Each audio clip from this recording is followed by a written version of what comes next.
Hello, everybody. How you guys doing today? I pray you're doing well. I really do.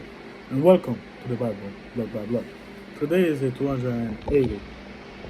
For the 280, we're gonna be reading uh, Balack stands for balann. That is Numbers 22, verse 1 to 21. Quick reading.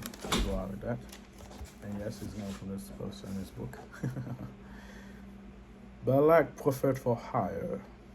Balaam, son of Beor, is a famous prophet of Nun, of number 22 to 24, whose service were requested by Balack, king of Moab. The Israelites were crossing through Moab at the time, and Balack was uncomfortable with such a large group of people in the land. So he called on the prophet to curse the Israelites in the name of God. Normally, a ruler would call on his own professionals, court, prophet, for such an understanding. The blessing or cursing in Abraham kingdom was standard duty for a court prophet. In contrast, prophets for hire were generally viewed unfavorable as unscrupulous person who will say whatever the employer wishes to hear. Nevertheless, Balak believed himself to be in sufficient danger to send for a famous and powerful prophet whose work was known for its potency. In the biblical traditions of Numbers 22 to 24, Balaam is presented both favorably and unfavorably.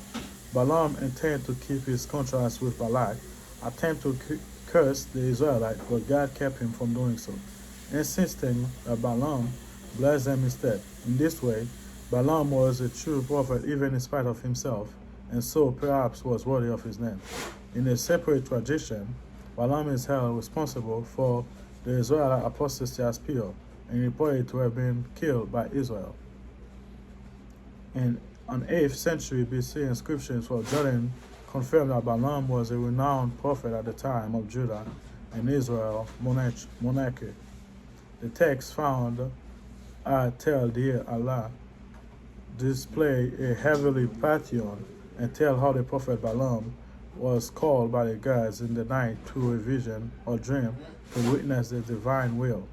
Thus, Balaam's reliability as a prophet was remembered as record not only in the Bible but also by the devotee who inscribed the Tel Dir Allah walls. Yep.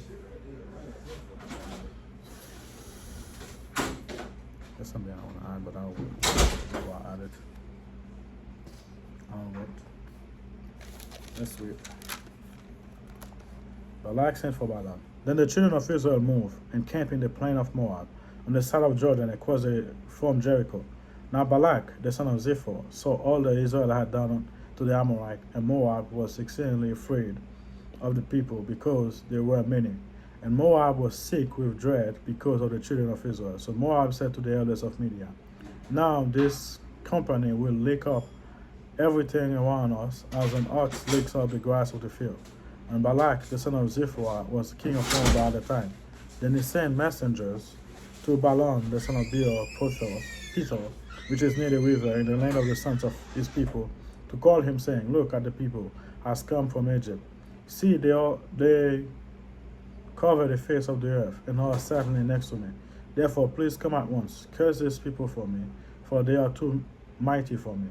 Perhaps I shall be able to defeat them and drive them out of the land. For I know that he whom you bless is blessed, and him whom you curse is cursed. Well, is it God? So the elders of Moab and the elders of Midian departed with a divine fee in their hand, and they came to Balaam and spoke to him the word of Balak. And he said to them, lodge here tonight, and I will bring back the word to you. And as the Lord speak to me, so the prince of Moab stayed with Balaam. And God came to Balaam and said, what are these men with you? So Balaam said to God, Balak, the son of Ziphor, king of Moab, has sent to me, saying, look at the people who has come out of Egypt, and they cover the face of the earth. Come now, curse them for me. Perhaps I shall be able to overpower them and drive them out. And God said to Balaam, you shall not go with them. You shall not curse the people, for they are blessed. So Balaam rose in the morning and said to the prince of Balak, go back to your land, and the Lord has refused to give me permission to go with you. And the prince of Moab rose and went to Balak and said, Balaam refused to come with us.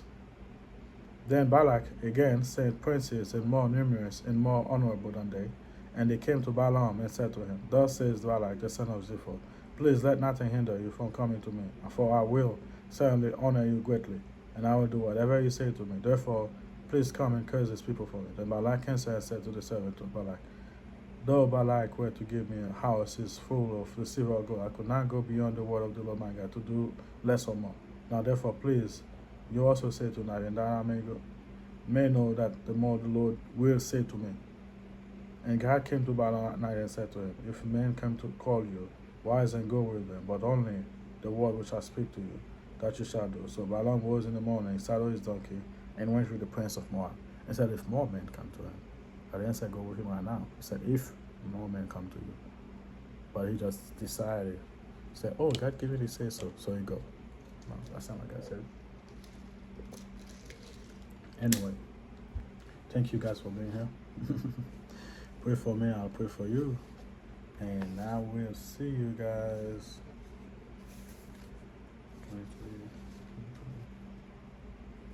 next time. Bye.